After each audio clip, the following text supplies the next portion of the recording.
facing head-on the emotions beneath the surface as we bridge from an old world of confusion and lack to a beautiful new world of freedom, abundance, and love with straightforward truth and inspired hope is what you'll find on the Charla Anderson Show. Collector and connector of fascinating people. And everyone is fascinating. Here's your host, Charla Anderson.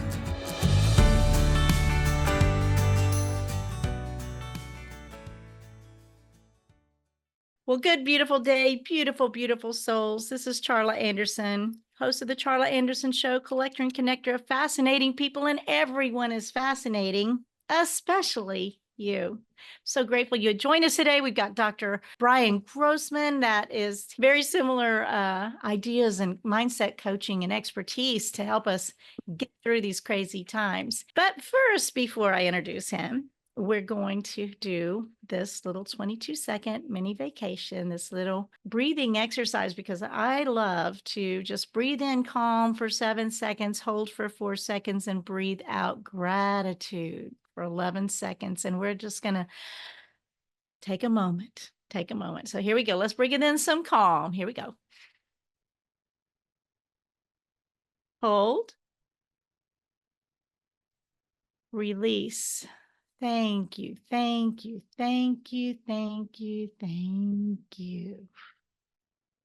Should take time to do that every single day, multiple times a day. Get rid of those devices for a few seconds. Anyway, Dr. Brian Grossman, my dear new friend, just love getting to know you. I think recently we're involved with our friend Leanne Lyon and Leaders League, right? So we just meet every Monday morning and have a good time.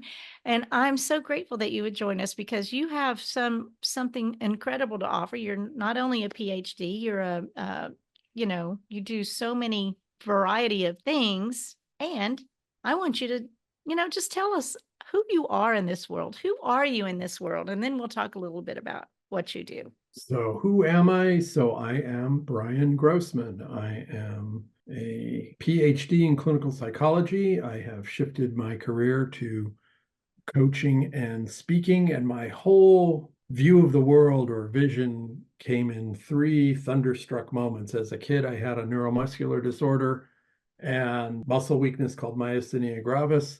I did my first professional talk at 16 for the Beverly Hills Women's chapter of that association for 1,200 people, just talking about my experience about being different. So it's always puzzled me when you have something, whatever it is, especially if it's not visible, why do people treat you so differently? And so I've always been curious and asking questions, and why is the world like this?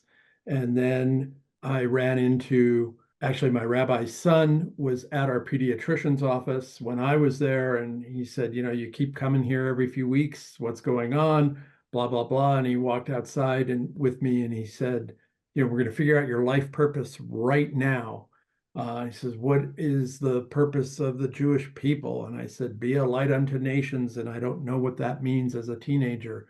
He says, how are you going to change the world around you? Because when you change the world around you, you change the people around you. When the people around you change, things happen.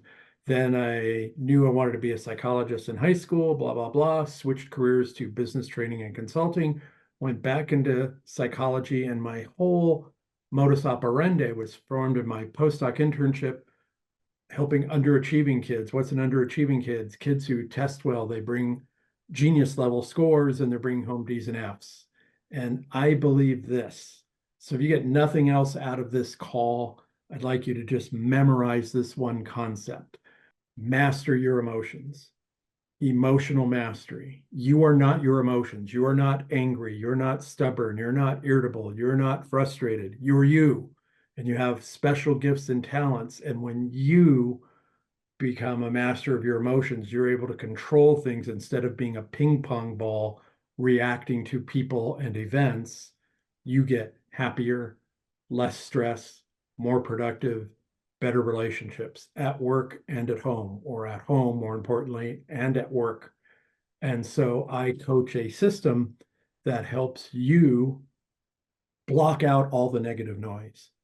And I just happened to go to a networking group a few weeks ago, half financial planners, half real estate people, and everybody was griping the economy and interest rates and this and that. So I did my 30-second chat and I said, wow, I think everybody needs to quit their job. We're going to have a cataclysm. The economy is going to heck. Financial planners and real estate people are going to be out of business. You can't do your jobs. Quit now. Go to Burger King.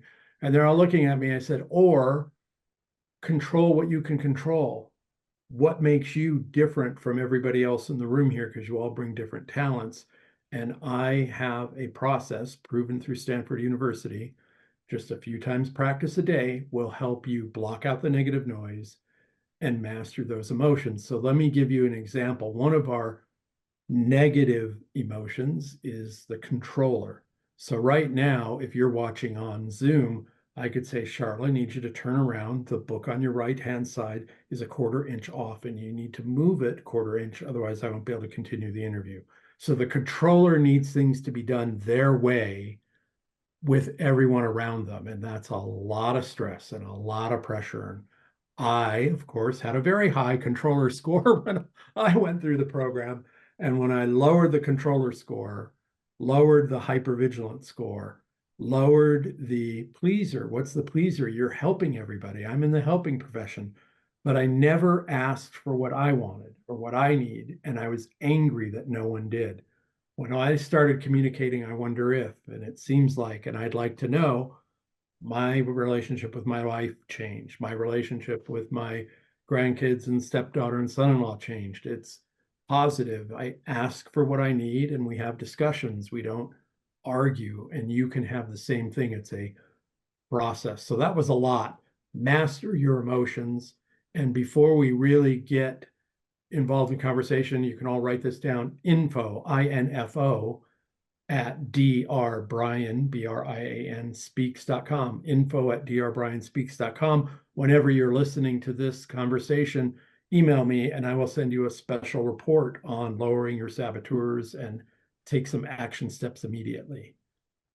That is really, really awesome and very powerful. And whoa, fire hydrant right there. So A lot to love it digest there. because Sorry every about that. word, I talk, I write book. Every word matters. Every word matters, and every word comes from your thought, right? So managing your emotions around those thoughts. I mean,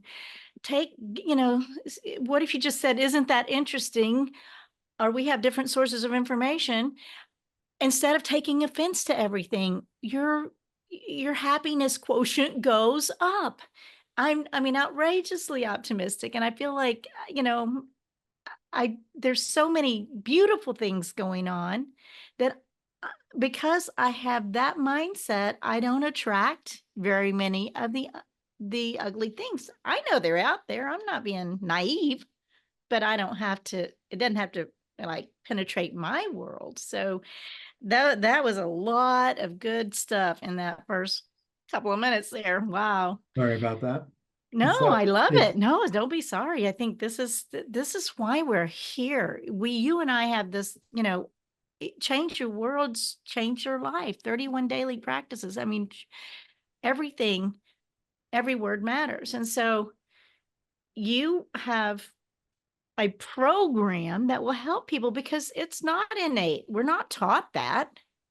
You have a way, this emotional quotient thing, whatever it's called. Go ahead and describe some of that and how. So it's from Stanford University. It's called Positive Intelligence, a subset of that. I like to call it mental fitness. So you hopefully are exercising and we build up our body strength. This is rebooting your mind. This is literally, we've seen in CAT scans and MRIs, when you do these simple exercises, and I'm talking about 4 times a day for 2 minutes, 4 times a day for 2 minutes, you get it in an app, and then we talk once a week. You can see the blood flow change in your brain. And think of it like this. So we have these emotional saboteurs. Right now, those of you listening, the judge could be coming in and the judge is saying, oh, it's another woo-woo thing. And it's this, oh, and Charla's this, and oh, Brian's, let me tell you this. We've seen the blood flow in the brain change. And when that happens, you shift your mindset and you can continue. Your judge says this, don't change. Don't listen to new things. This isn't going to work. That new plan won't happen. And that's how we get into the trap of start, stop, start, stop, start, stop, or we tune out new ideas. So we get stuck. And this is a way of getting unstuck. And I will say this, it's like, Charla mentioned, it's like she doesn't attract the negaholics around her. And so it's, negativity spreads like a virus, like the flu. And so does positive and optimism. And you can shift your mindset.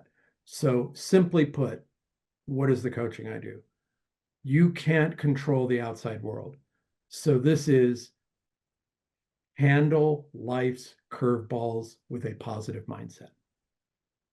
Optimism works. So handle life curveballs with a positive mindset.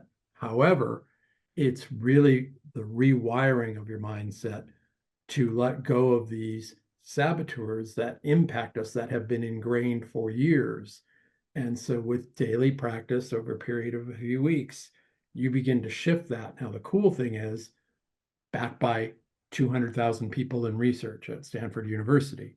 So it's not woo-woo, it is reality, and it is a combination of things. That's what's so great about personal development, is it keeps evolving. So this is a combination of cognitive or thinking psychology, behavior psychology, neuroscience, and physiology about how we're impacted, because our whole body's impacted by everything around us and the people around us. Many of you have had the experience, I'm sure. You've walked into a restaurant, and my family, I drive them crazy. They oh God, grandpa, if I take my grandpa won't walk. You can feel the negativity in the place. And I'm like, if you can feel the negativity walking in, I really don't want to eat their food. So I'm out the door, right? And so it's just a way of making a shift that does a key concept, because I think, and I'd love to hear your opinion on this, Charla. And those of you who are online, you can send in your questions. You can also email me if you're listening to the replay. Same thing with Charla. So I'm really curious what you think. It's like we made a misstep in personal development and psychology, I'm going to say around the 80s or 90s, which was, you be optimistic, you change, you do this, and you can change the world. Well, a mentor of mine, I used to do a lot of substance abuse treatment, said a great phrase, and he said, you can't fight alcoholism. And I also teach weight loss. I was overweight. I'm a one-time winner, one-time loser. So I had the easy lap band procedure, lost the weight, gained it back. Plus, then I realized when I had the second surgery, gastric sleeve, I've kept 180 pounds off for 7 years now, that it's emotional. So here's the shift. You change how you react to the outside world. So when you ask different questions, when you change how you interact with people, they are forced to change how they interact with you. For instance, I just had a consult with a business owner, and we were on a group call. Thank goodness his HR director and VP was on, and he just started letting the insults fly because he thought what I was talking about was too woo-woo. And so I let him go on for a minute, and we were on Zoom, and I just held my hand up to the camera, and he said, "What?" And I said, "Please just take a breath, and I only have one question for you." And he says, "What's that?" And I said, "How does the personnel people around you in your closed circle react when you treat them like you just treated me?" And the HR person, without me prompting, said, "We have 60% workplace turnover." And I just close my door when he's in one of those moods. And I didn't say anything. And he says, "Well," and I said, "There's a difference between expressing frustration and anger to get a result and scaring people and intimidating them. And I caused And berating less and than belittling. 60% workplace turnover." Go ahead. I'm sorry. No, I ran over you. Along with that, it's a demeaning of people, diminishing them. And bullies are, we want to, bullies are victims too, right? They come from a place of intimidation or whatever has happened to them. So you just have 1,000 gems. You've already, I'm just really interested and very inspired in all this. I mean, just a simple. So what was your question you wanted me to answer? Do you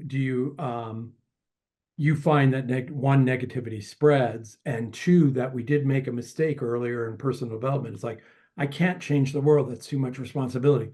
I can change how I react and act. And I want to know if you're, we're on the, I obviously I'm on your show. I think we're on the same page with that, but maybe you phrase it differently so that people. Well, yeah, we aren't our circumstances, and how we react is, instead of reacting, I guess that's what it is. Instead of reacting, we get to choose, and it's all choice. We get to choose. And I told my grandkids that one time, nobody can hurt your feelings without your permission. Don't be walking around waiting to be offended. Nobody can hurt your feelings or make you angry without your permission. You've got to let that in. So you stay in your positive mindset, and you can react. It doesn't mean we don't have a moment, they cut me off, whatever, but may you be may you be blessed. Yep. Why would I let and I say this a lot on this example, but maybe they have to go to the bathroom more than I do, right? So why would we make our world so upset over something that's already happened? Because we can't change what just happened. We can't change what we just said. We can only change the next one. And change. I'd love to get your, one, for all your listeners out there, I want you to really get this. So, none of us are perfect. We make mistakes. We're a product of our environment in one way. My dad was from Brooklyn, New York, and I picked up his big mouth. But you said something that I'd love for our listeners to comment, is a phrase that drove me insane in grad school. It's like, no one makes you angry, you get angry. And I'm like, when one of my professors kept harping on that, and it was cognitive, which is thinking psychology, I literally said, well, if I throw a rock and hit you in the forehead, you're going to get angry. I guarantee it. He said, yes, anger can be the appropriate response. Generally, though, you can choose how you react. You don't have to explode with that anger. You can choose how you're going to use the anger. And sometimes anger is not the appropriate response. And so you decide how you're going to act and react. So you're in control of that. And so I think I wish the phrase back then in the 80s when I was in school was, you choose how you're going to act, and it could be anger. But if I say Charla makes me angry, no, you choose to let Charla make you angry because she's just being Charla. She's not doing anything. Now, generally, there are negaholics out there. Where is it? I'll look for it while we're sitting here. My favorite example in the workplace. I hope you all can, if you can hear that, it's a pen clicking. So when we used to work in cubicles, a negaholic would have the pen click. So if I take the pen away, they went and got Mr. Microphone and just would talk loud, right? So we didn't solve the issue. So I was irritated. So then I learned, hey, Joe, hey, Susie, can we have a conversation? I'm wondering why you need to, click your pen like that. Does it help you relax? Is there something else? If I get you a crush ball, can you do that? Because it makes it hard for me to concentrate in this environment, So there's different ways to solve the issue, but just, grabbing the pen doesn't solve the issue because the behavior isn't going to change. So, and that's what really brings a happiness to relationships at work and at home, is when you ask what, why is this happening? Here's how it makes me feel. What can we do about it? And you have a solution discussion. Is a completely different way.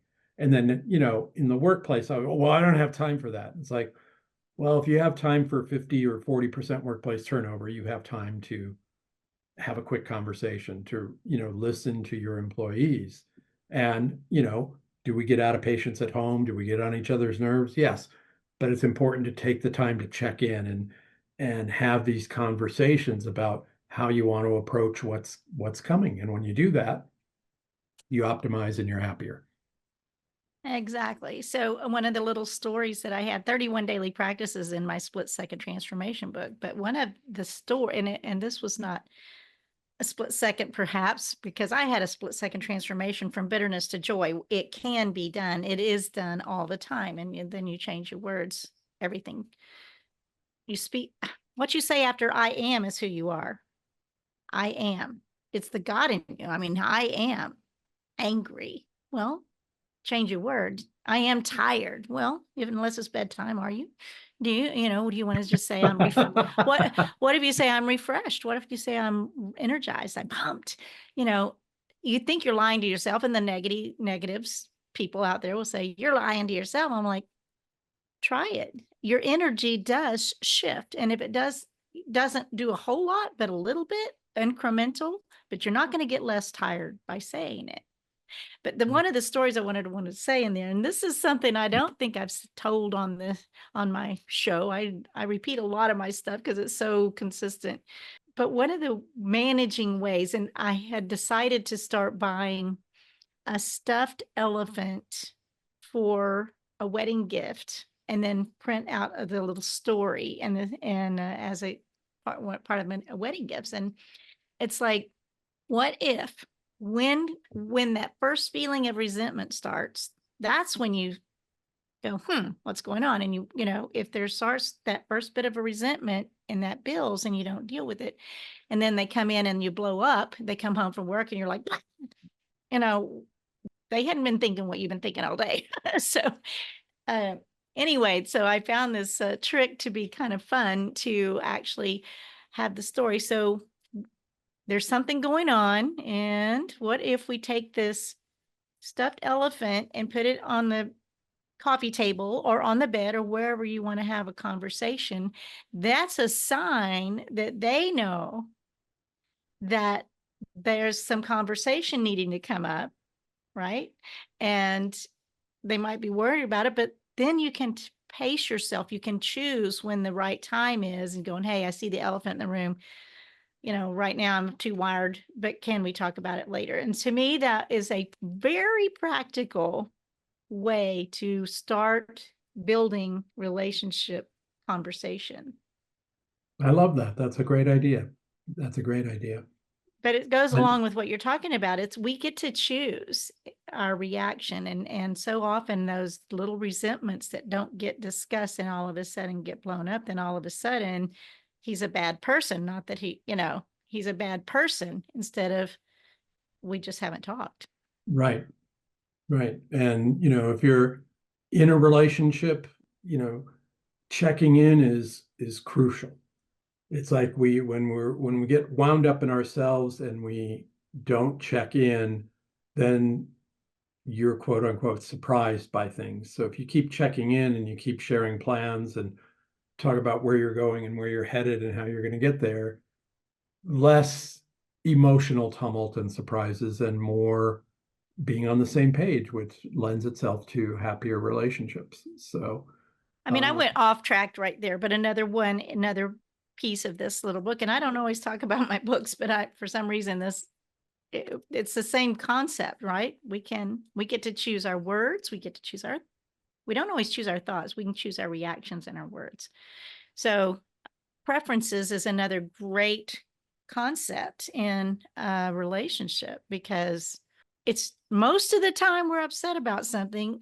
It's about a preference. I squeeze in the middle, you clean up the tube, and if you let those little resentments, if you let those little resentments build up, you get divorced because of a toothpaste tube. I mean, really, it sometimes comes almost back down to that, right? Yeah. And it's letting that build up and exploding over that. I've been there. I mean, one of my favorite comedians has a joke about, he opened up his show and he said, ladies, let's just get this out of the way first while we spend the next hour together. There is no wrong way to load the dishwasher if you put the dishes on the bottom and the bowls on top. Everything else will fit. And I mean, it was 50% women, so it was just hysterical how everybody responded. But, talking about that, and, you mentioned. But there is. We'll talk about that at the end But of the there show. is. I've loaded that dishwasher for 30 years. You can do it. Something that I think we ignore because of, we're just on the go and on the go. And if you stop for a moment, and that's why the coaching I do has exercises 4 times a day for 2 minutes. If you stop and ground yourself. So if you start feeling that rush of anger, frustration, fed up, oh, it's happening again, that's when you need to take a breath. And if you just ask yourself, what's the feeling in my body? And you don't ignore that, then you're less likely to overreact, overeat, explode. So it's like, what's happening in my body? Where do I feel it? Why is this happening? And take a breath. One, if you take a breath before you act or say something, you reboot. And you're more apt to say something less caustic, less transactional, less argumentative. Reactive, that's the term. Thank you. And it's what's the feeling in your body. And it is as simple as food. Sometimes we're trained, and I still am an expert. I can talk for hours about emotional eating. When I know I'm not hungry but want to eat, I have to ask, what am I feeling? What's going on? And I drink water now instead. And so it's just crucial. So that helps you separate out bad behaviors, bad reactions to more positive ones. And something amazing happens when you start piling little bits of positivism throughout the day. You feel better. And consequently, you want to start repeating those behaviors the next day and the next day and the next day. And then it becomes a change of habit. And that's how we rewire our brain. We don't want you to slip back into those old habits, but those emotional saboteurs are powerful. So here's another thing. I love your view on words, but I would like everybody to think about, what are I call it a mental health toolbox because my background's mental health. So if I'm getting frustrated, I will take a breath. I'll ask myself where I feel it in my body. I want to do that pattern interrupt. But I also have in my phone comedy bits that make me laugh, a favorite song, a favorite quote, and I can cycle through 10 of those, all different things, whatever it takes to reset. And that takes 10 seconds, 20 seconds. So it's okay to take a reset. It's okay to understand I'm getting wound up. What do I need to do to wind down, to handle this well, to handle this so it doesn't cause 10 more issues? And that lends itself to a happier, optimistic attitude. And then when you let go of, I don't have to change the world, I just have to change me, and then the people around me will change, you're freer. It's a lot to take on to change other people in the world, right? Yeah. So I think it's brilliant here. So when we don't have to change anything else or anyone else. But when we can begin to be calm and be discerning, and, our view of other people and their reactions doesn't affect us as much. So I think that's a great thing. You have a favorite quote. You said life inflicts the same setbacks and tragedies on the optimist as on the pessimist, but the optimist weathers them better. And that's from Martin Seligman. Yes, Martin Seligman, psychologist and professor from the 50s, 60s, 70s, 80s. He wrote the best-selling book, you can still get it, Optimism Works. And when I read that and I was getting into psychology, I thought, wow, what a powerful tool. You can be positive and happy. And not pie in the sky. It's a different approach. Life's challenges are going to keep coming. It's how you want to respond to them. And one of my favorite things is, everybody who's listening right now, if you're driving or there's 10 million things going on, so it might be hard to focus. I'd love for you all to listen to this again a couple of times. Is, just what do you take a breath as Charla opened the show, bring in gratitude, but what are you feeling in your body? And then when people get ramped up around you, you can bring up a non sequitur, something that has nothing to do with anything. So it's like, I was running this group and this one guy just wouldn't let something go. And I just stopped and said, okay, we got to do a reset. I said, do you know what's happening right now in Antarctica? And they're like, what? I said, it's going to happen. The largest glacier is cracking. And when it does, without getting into politics, the people in Florida who are in denial about climate change, Miami's going to be underwater within 6 months. And so what can you do about that right now? So I held up my thermos. Do I have a plastic bottle? I have 3 plastic bottles left in the house. I always freeze my water bottle. I love ice cold water. Don't put your thermos in the freezer, the glass will crack. So, but I don't keep buying plastic bottles. I change what I can within my environment. I'm doing what I can right around me. And if the people around me want to follow my lead, great. And if they don't, I'm doing what I can do and I let go of the rest. And so if all of you listening, what do you want? What do you need to make yourself happier? Express it, talk about it, share it, and start making it happen. But then, let's talk about how you're going to rewire those old habits. And, if you just feel your thumb and your forefinger and just rub your fingertips, that does a brain reset. Do that for 20 seconds while you breathe in and breathe out. And there's a way of being. And then I'd like you to tap into, what do you love? So, I'm a Star Wars, sci-fi, Star Trek fanatic. I'm a movie guy. My family grew up, I drive my family crazy with movie quotes and clips. And I'll never forget when I was doing a seminar years ago. I had been divorced. Now I'm with my current wife. We're extremely happy. And the guy goes, how do you have time to memorize all these movie lines? And I said, I go home and I just open up my bed and I roll in the money I'm making. And they're all looking at me. And I said, no. I said, technology, and this was in the late 90s, hasn't solved 2 things. And now that we're in 2024, they still haven't solved it. Ironing and vacuuming.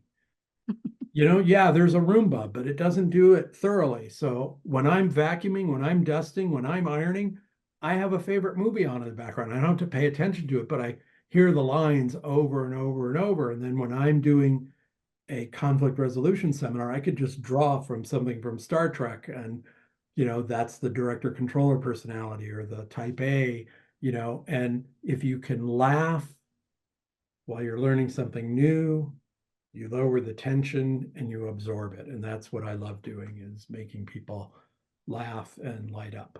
That is great. And so the vacuum thing, what you just said, and I loved it when I ran across a house cleaner that she called it blessing her home, so just it's a whole mindset. Bless it instead of chore. This is a chore, change it to blessing your home. So that's a quick mindset change. You don't have to make everything a chore. Why do I don't like that word. Yeah. But also I was back in the day, back in the probably 80s, I guess. The Kirby guy comes around and buy the Kirby vacuum cleaners. And so, it did all this and this and this and this. And we bought a $1,500 vacuum cleaner back in the 80s, whatever it was. Crazy. I still had to turn it on and use it and plug it in. I was like, I will never do that again unless they're going to come do it for me, because that was a very 20s era of 20s and early 30s, I guess, era of learning that somebody still got to do it. Yeah, somebody still has to do it. But I will say, Kirby vacuum, and then I forgot the other guy. He had a vacuum and an air freshener. He was always innovating something. I'm blocking on his name, but his products worked.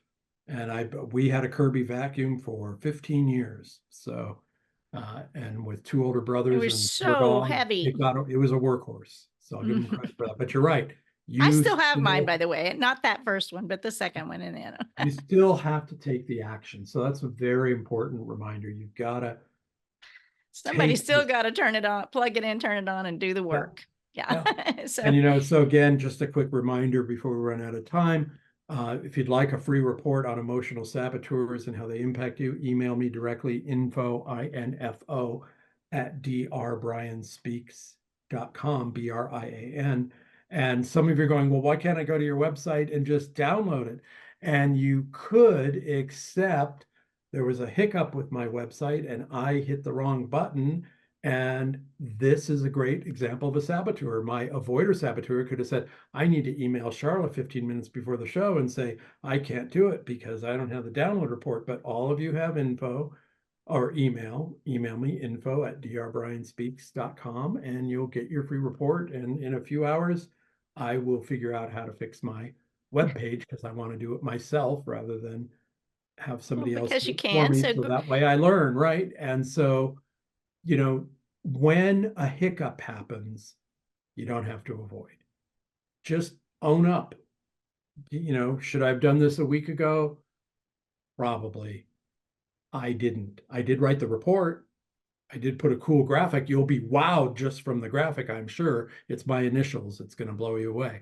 But the point is, you'll get the information. And, for all of us, stuff happens and that saboteur will pop up.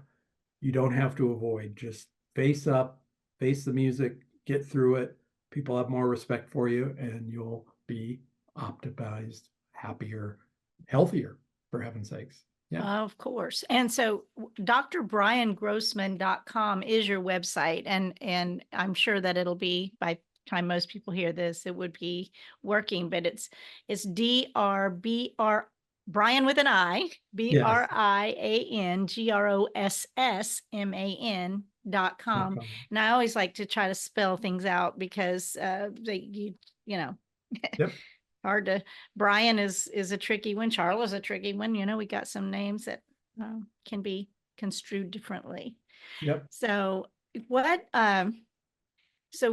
is your dream? You just said a call to action, but you want people to go to info at drbrianspeaks with an I.com and get their download. Just put in saboteur report, put in Charla Anderson TV show, and I will send you the report. And then if you want to schedule a chat with me, I would love to schedule a chat, no obligation for anything, but we'll talk about, do you agree with your saboteurs and do you understand how they're impacting you? And then if you would like to make a change, I will offer you well, you do coaching, so it's yeah, part of I that. do coaching, so but you also have a free offer to just get, am I the right guy? Right.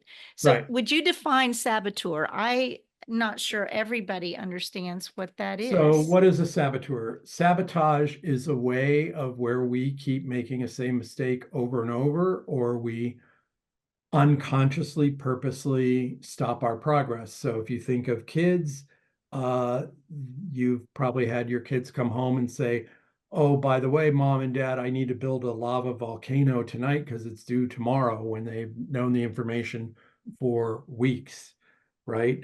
Or we put off things for the last minute, or we overreact when we're triggered. So a saboteur is an emotion that we have that criticizes us when we want to make a change, and it likes to keep us stuck. So the overriding saboteur, judge, critical of anything you want to do to make a change. It's that negative voice. This won't work. Don't buy that. Don't do this program. Don't go to that weekend seminar. Don't read that new book. Tune out your spouse. They're just going on and on. Controller. You like things done a certain way. Now, before I go on, really important to know, The saboteurs help us. They are a warning sign, don't put your hand on a hot stove. That's success, not sabotage. However, with the controller and the judge, you tie those two together. When people don't respond or do things the way you feel it needs to be with your controller viewpoint, you get frustrated. And when you get frustrated, you start communicating in a different way. So then we combine that. Let's say you have a higher score of hypervigilant. Not only does it need to be done your way, it needs to be the struggle for perfection. So perfect, don't let perfect get in the way. Even in engineering, does it have to be perfect? No, it needs to meet or exceed safety standards. Boeing knows that. It needs to meet or exceed safety standards, right? Is it perfect? Probably as close as we can get as human beings and machines can be. But when you struggle for that, what happens if you are leading a team? You're a micromanager. You're always correcting. Nothing is good enough. That leads for you to be unhappy. And you're driving the people around you away.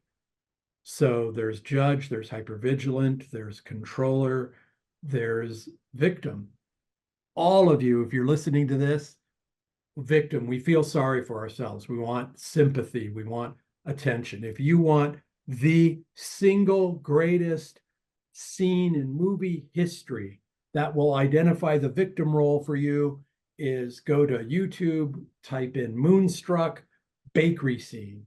When Nicolas Cage is yelling at Cher that he lost his hand and it's his brother's fault, he just goes on and on about how his whole life changed because he lost the fingers of his hand in an accident.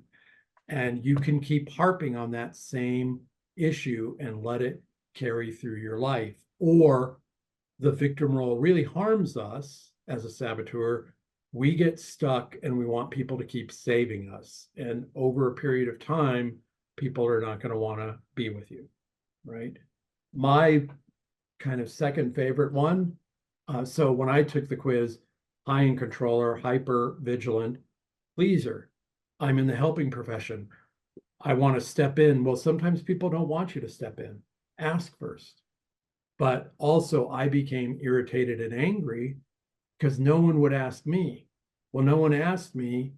Why didn't I just state what I wanted? Not that you're transactional in relationships, but if you say, hey, honey, hey, spouse, hey, son, what if? I wonder if, could we? I'd like to know. I'd like to do this. What do you think? And you have a conversation, then those needs get met. And that really, really helps. And so the saboteurs get in the way because when you're, whichever ones you're really strong in, you're not conscious of how you're pushing people away, and you're not conscious of how you're not letting other people use their talents around you, whether it be at home or at work. But sabotage works in a different way. So sometimes we have a fear factor and we get stuck in fear of success. So we will blow it unconsciously to not fulfill what we really want.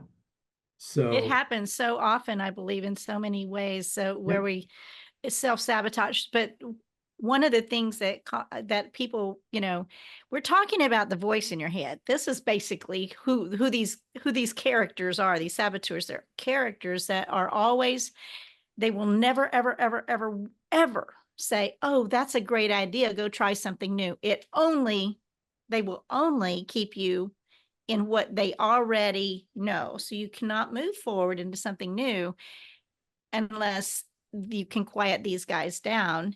And if you don't know that you have a voice in your head, it's the one that just told you don't have a voice in your head. So that's the truth. But that's what we're talking about here. There's not a person on earth that doesn't have someone, harping in their ears. the point of meditation so often is just to see if we can quiet that down. And most people, or a lot of people, have trouble with meditation because they can't seem to get to that point where they can quiet it down. They're quiet now. So, let's really get active and tell them all Yes, that's wrong in the you're world. So describing the restless saboteur perfectly. It's like, can't it's sit the still. truth. No. So that's that, understanding that they're really there are hundreds of them. It's not probably thousands, I don't know, but you've pointed out some of the most common ones that keep us stuck. And when you have an idea you want to do something, they're the ones that are going to go, oh, who do you think you are? Don't get too big for your britches. Right. The parenting voices will come in and all of that. So I think you're really, I think it's a great tool that you have this program of trying to, or having folks be able to address them and look at them and see how is this going to bless me and bless others. And when we, my mama said, leave the world a better place. Well, when we want to do something towards that, it starts with us, right? It starts with leaving us better. Right. And when you're a personal development and not just living in your reactions. So that's where we started all this. So right. we're winding down. So I want you to go right ahead. We got a few more minutes. And for all those people listening that might be entrepreneurial business owners, it's like sometimes we just stop ourselves. It's okay to ask for what you want. The worst answer will be no. At least and then you can move on. I remember I was working for the seminar company. Our goal was you'd come to how to communicate with tact and finesse, or how to be a better supervisor, or first-time super. Well, we would sell you back of the room books and tapes, because if you could learn what you needed in 8 hours, the world would be a different place. So Jack Canfield wrote a best-selling book called The Success Principles, and I became one of the speakers that was the top reseller of that product. So he came to talk to us as speakers, and he held up something and he said, who wants this? And everybody was like, I do. I got up out of my chair and grabbed it. And he said, that's how you take action. Right. And so I didn't want to be one of the 100 who asked. I just got up and grabbed it. And he could have said, no, you need to ask. Okay. But he was waiting to see if someone would take action. And, I was so lucky in my life, years and years and years ago, before he was pretty famous then, but right before I started grad school in 1989, I went to Tony Robbins' Fire Walk with Me. And I never thought I could write a dissertation. Everybody said it has to be 500 pages. The longest term paper I ever wrote was 25, because I was taught, tell them what you're going to tell them, tell them what you told them, and end. And so when it came time to walk across the hot coals on Saturday night, I jumped up first. And as we were walking towards the coals, I looked up. He's 6'7", and I said, you're the big mentor. Why don't you walk with me? And he said, okay, I will. And he took his shoes and socks off and he walked across with me, and he says, the cost of this? And I said, hey, dude, I already paid for this. I'm a grad student. This was, 2 months worth of work. And he said, no, you're going to walk 40 people across. And I walked across 40 times. And that just proved to me you can't accomplish anything. And sometimes we lose that. And so for all of you, the gift I want to offer is you can accomplish anything. You do need to be realistic. I am not going to be an NBA star. I just turned 63 and I'm 5'10". You got to have realistic goals, but you can set goals, jump forward, make progress. You can reduce those saboteurs. And as Charla has reminded us, words matter. You are not your emotions. You are you. Let's help you bring your gifts to the table. Tune out the negative noise. There's a lot of negative noise to tune into. Can't tell you how much happier I am. I used to listen to a political show every morning on the drive to work, and now I listen once a week because I like the guy that talks. But, if something world changes happens, my phone will blow up, my email will blow up, and I will pay attention. Otherwise, I need to take care of what's my responsibilities at home? What's my responsibilities to me? And how can I help people in coaching and speaking? And that's enough on my plate. That's brilliant. And I don't watch TV. I promise you, I don't have to know. Excuse me. I don't have to know what's going on. I don't have to know. I mean, I know I will know when something's going on. Today is 9/11. Oh my gosh. I was in the air during that moment.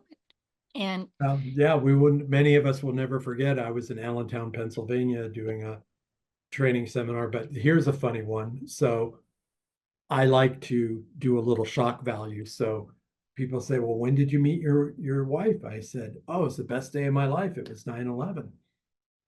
He said, what are you talking about? I said, well, I met her 9/11/11, not that 9/11. Didn't know her at that 9/11. And I said, yes, is it an important day? It is. And for thousands and thousands of people, it is a dreadful anniversary. There is no minimizing that. But even those people have to learn how can you move on? How do you optimize? How do you spread the word of what you want to have changed from that experience, And so I remember that day, I won't forget, but I also have fond memories of 9/11/11. It was a day that changed my life forever. So I love that because, it's so inspiring when you see someone has lost a child and then they have created this entire movement around that issue or whatever happened. And it's very, very powerful to not stay. And you've also probably known people, like you were talking about, the complainers, that they can only focus on what's wrong. They can only focus on what happened, that victim thing, and they have wasted a life. Their legacy is now, instead of overcoming, which is one of my themes of my show, right? Overcoming, instead of right. overcoming and offering hope and helping the next man up or next man through it, or women,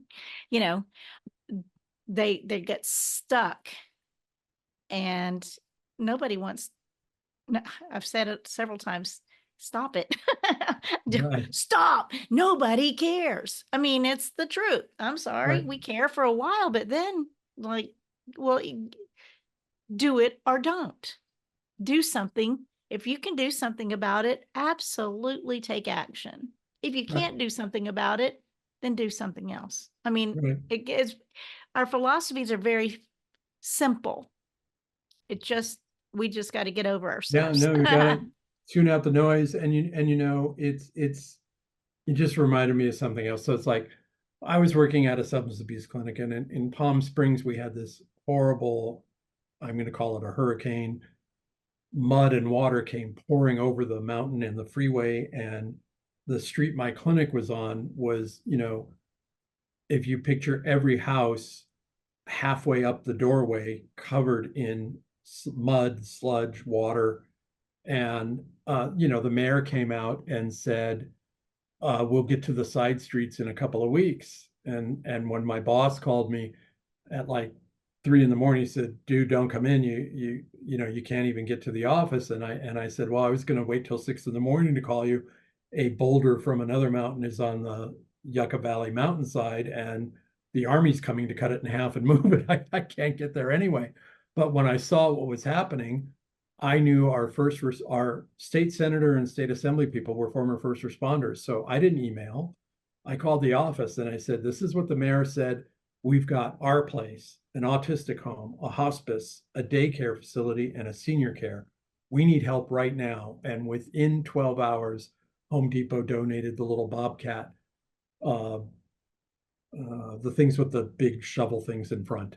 And, we had a food bank come, and front end loaders or backhoes, or, and it's like, friends of mine go, well, what is a state senator going to? I said, I know you forgot this. They're there for us. They're supposed to help us take action. I said, but you have to ask.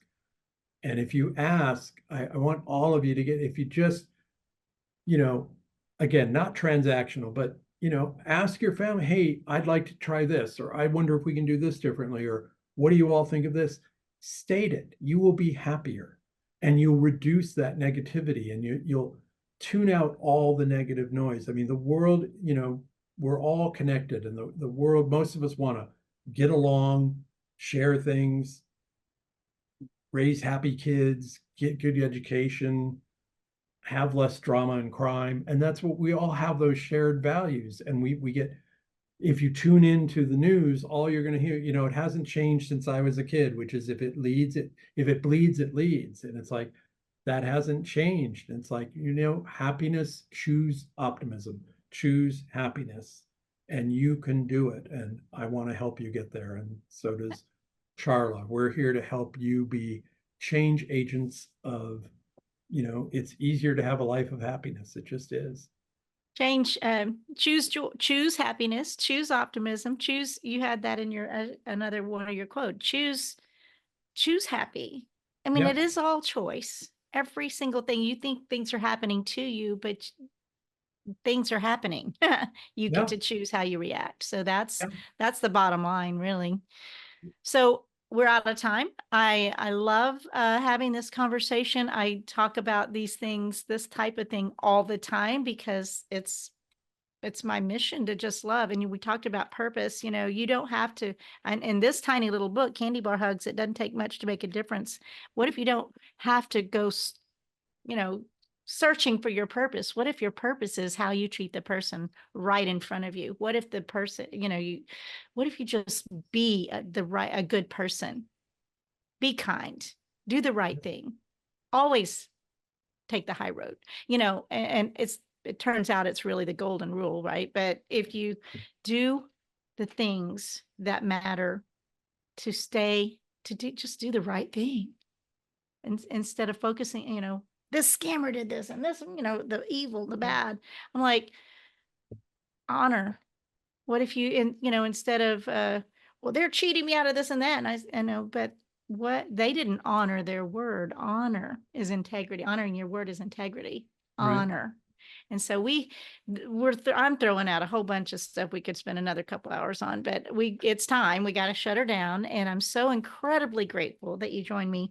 drbriangrossman.com and info@drbrianspeaks, Brian with an I, and .com. And looking so forward to continuing our conversation, and I'm wishing you the most and best success as you're doing some transitions, as we all seem to be doing sometimes. Right. Well, thank you. So and much success. Thank you for the opportunity. I'd love to jump on another show with you or be on a panel. And for all of you listening, thanks for your time. And remember, just put in you can put in free report if you forget Charla's show. info@drbrianspeaks.com or drbriangrossman.com. There's a contact me button there. So no problem. Keep moving forward. Get rid of those negative saboteurs. Choose optimism. Be the best you can be each day. My last thing I say every show is, remember to always, always, always choose joy.